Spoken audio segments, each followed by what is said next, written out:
So this is the perfect timing for the Baltimore Ravens to get things right. This is it. We are entering the last few days before the NFL draft. And this is where the Baltimore Ravens can solidify this roster in making its way to the Super Bowl, finally getting over that hump and getting to the big game. We've had all offseason to lament over the loss to the Buffalo Bills. Think about what the Ravens need to do to get right, the pieces that we need to add for the Ravens to finally do what we all expect them to do, especially with them having a player like Lamar Jackson and Derrick Henry on the roster. This roster is on championship level. They are a roster that can make the playoffs and make a dent once they get in, but they just need a couple more pieces. They just need a little bit more depth, maybe a little bit of luck and a little bit of philosophy change for them to get to the big game. And there has been a lot of speculation over the last few months of what direction the Ravens should go in, which players that the Ravens should draft, if they should get a safety, if they should bring in another corner, defensive lineman, or an edge. A lot of us believe the Ravens should get an offensive lineman, a swing tackle, just in case somebody goes down, because the Ravens do not have a lot of depth when it comes to this team. And this draft could be the draft that the Ravens get it right. I'm hoping that they get it right. This year, I'm putting my faith in Eric DeCosta that he is going to make the moves to improve this team to make it the best one that it possibly can be. And then it had me thinking, we need something similar, kind of sort of to what happened in the 2022 NFL draft. Just like this year, as in 2022, the Ravens have 11 draft picks. I'm hoping that they don't draft all 11 picks like they did that season, but I'm also hoping that we get some hits, we get some possible generational talents like we did during that draft. And if you remember in the 2022 draft, we got Kyle Hamilton in the first, then we traded Hollywood Brown and picked up Tyler Linderbaum. In the third round, we drafted Travis Jones. Then in the fifth round, we got Daniel Faalele. And then turned around in the sixth and got one of the more important pieces on offense when we drafted heir apparent to Mark Andrews, Isaiah Likely. And another similarity to that year may be possibly having a disgruntled player that may be traded during the draft. And no, I am not talking about Mark Andrews. While Mark Andrews is a possibility as a trade candidate to kind of lower the salary cap hit that the Ravens have and also bringing in draft picks or a player that can help this roster, I am speaking of Odafe Owe. There has been rumored tension, rumored friction during the offseason. We really don't know because the Ravens keep things kind of buttoned up and tight-lipped, so we don't know what's happening. But as far as an edge rusher possibly reaching his prime, he could be a ideal candidate for another team who is needy of a double-digit pass rusher.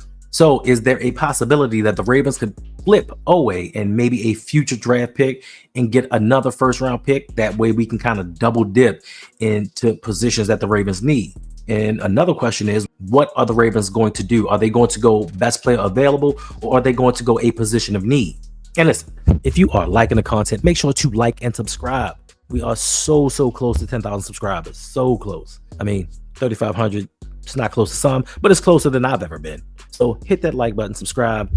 If you are enjoying this content, just hit that button, comment. I really do appreciate it. It helps me build this channel. It helps with the algorithm, and I truly appreciate all the love, all the support that I have had over the past 3 years. Now, just like the Baltimore Ravens, let's take this season over the top. I know that back in 2022, nobody thought that the Ravens were going to pick a safety in the first round, but Kyle Hamilton fell to us, snagged him up, and now he's looking in line to be one of the, if not the highest paid safety in the league. So do the Ravens replicate history? If Malachi Starks, if Nick Emmanwori drops, do they go after him? Do they go after a pass rusher? I've seen a lot of Derek Harmon fans out there. Me personally, I'll say it again, I think we need to protect Lamar Jackson. We need to shore up this offensive line, get in the most competition that we can, and especially if somebody goes down. If somebody goes down on defense, we have adequate replacements, but if this offensive line gets banged up, or if somebody's out for a few games, I know that people have a lot of belief in Andrew Voorhees, but what if he can't stay healthy? Is this team going to have enough confidence to insert and roll with Ben Cleveland? So if the Ravens can hit on at least 5 of these 11 picks, get some guys that can play. We need a lot of help. We need a lot of depth. And even though I said that this roster is ready for prime time, we still have some holes to fill. We still need a pass rusher. We don't know what Kyle Van Noy is going to give us. We don't know the status of what's going on with Odafe Owe. We need a possible third cornerback, being that Jalen Armour-Davis and Awuzie, they both can't stay healthy. TJ Tampa, he's a relative unknown. And what are we going to do about that third safety slot? Yes, over the weekend, Darius Washington signed his low round tender, making him a Baltimore Raven at least for the next season. Because if he did not sign that tender, being that nobody else offered him a contract, he would not have been playing football for the 2025 season. So at least for one more year, we have Kyle Hamilton and Darius running it back. But what about the third safety slot? Because we know the Ravens love to run three safeties to deploy Kyle Hamilton in any way that they see fit. Then we have to bring in someone to compensate for the loss of the retirement of Michael Pierce. We don't know if we're bringing back Brent Urban. We don't know what kind of play we're going to get out of Broderick Washington. So the Ravens are going to have to do something on that defensive line. So just off the bat, we need defensive line, cornerback, safety. And not to mention, what are we going to do next to Roquan Smith? Trenton Simpson was supposed to be the heir apparent to Patrick Queen, but he has not lived up to billing. The Ravens are giving him every opportunity to take over and man that slot.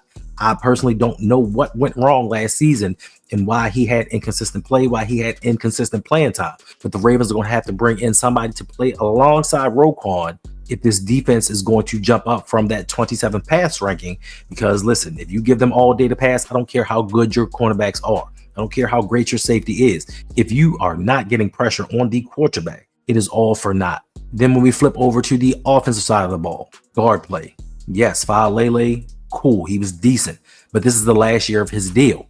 Then we have Andrew Voorhees, played 3 games, got hurt, saw spot duty after that.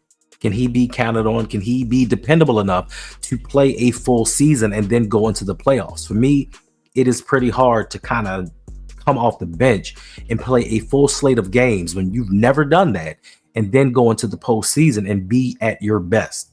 And with the lack of depth, we can't do like we've done in years past and rotate pieces unless the Ravens bring in suitable replacements as depth. Then we have running back Derrick Henry. He's getting a little bit older. I'm sure we can still get another productive season out of him. But what about his replacement for the future, or somebody to kind of give him a break so that we don't overutilize him? Justice Hill is going to get his carries. Keaton Mitchell is in the mix, but I think the Ravens should in the later rounds bring in another running back just in case, because Rasheen Ali has proven he is not that guy. Then we saw right before the playoffs that Zay Flowers went down. And once that happened, it kind of slowed us a little bit. I don't know if that would have made a big of a difference in the playoff run. I'm sure it would have helped. But what if this happens again next year? DeAndre Hopkins, we brought him in. He's a little bit on the older side, but we don't have a lot of depth in the wide receiver position. So here we go again. Offensive line, wide receiver, running back. We have a lot of needs where we need to fill a lot of depth. But there are still some free agents out there that can help the Ravens, but they have to nail this draft. They have to get it right. Let's not go best player available in Baltimore Ravens minds and not in the front office minds. Let's go best player available to help this team win in 2025. Because while we have Lamar Jackson, our Super Bowl window is always going to be open. As long as we are getting this level of play, as long as Lamar is elevating his game each and every season, we are getting closer and closer to the Super Bowl. But we do have to add the pieces around him. Because if Lamar does not play damn near a perfect game, the Ravens don't win. And people like to blame Lamar when we lose in the playoffs, saying, oh, he did this and he did that. But they don't talk about the positives that he's done. They don't talk about the things that he had to overcome during these games. And if you look throughout NFL history, even with the greatest of all time, Tom Brady, he's won playoff games where he was not at his best. We can't afford to do that with Lamar Jackson. So we have to get him the pieces. We have to surround him with the guys that bring in the best makeup for this team. And to me, the only way that we are going to get this right is to buck the trends of past drafts where we just draft guys to draft guys. We need to draft guys that have an immediate impact. Draft guys that are going to come on later in the season and help propel this team past where we have been. It is a shame that Lamar is the best player in the NFL. And when the light shine the brightest, and even when he puts on that Superman cape, it is not enough because the people around him aren't doing what they're supposed to do. The people around him aren't playing the way that they played during the regular season. People love talking about playoff Lamar versus regular season Lamar. What about the rest of this roster? And I understand that Lamar Jackson is the face of the Baltimore Ravens, but he needs to get the help. He needs to get people around him to play at their best, even when he's not at his. That's what the team concept is. And yes, quarterbacks get all the accolades. They get all the praise, but they get all the criticism when things go wrong, even at times where they don't deserve it. And yes, Lamar, he's made his mistakes, and especially this last playoff game where people say, well, he turned the ball over 2 times. Yeah, he turned the ball over 2 times. Who doesn't turn the ball over? But he also made plays to bring the Ravens back into the game. He also made plays to possibly give the Ravens the lead, but we fumbled the ball. At the end of the game, he drove the Ravens down the field to tie the game. Was it his fault what happened? It was not. But all we can harp on is Lamar and the 2 turnovers, not his touchdowns, not his clutchness. The mistakes he made in the first half, but when the game was on the line, Lamar was at his best. Were his teammates at their best? They were not.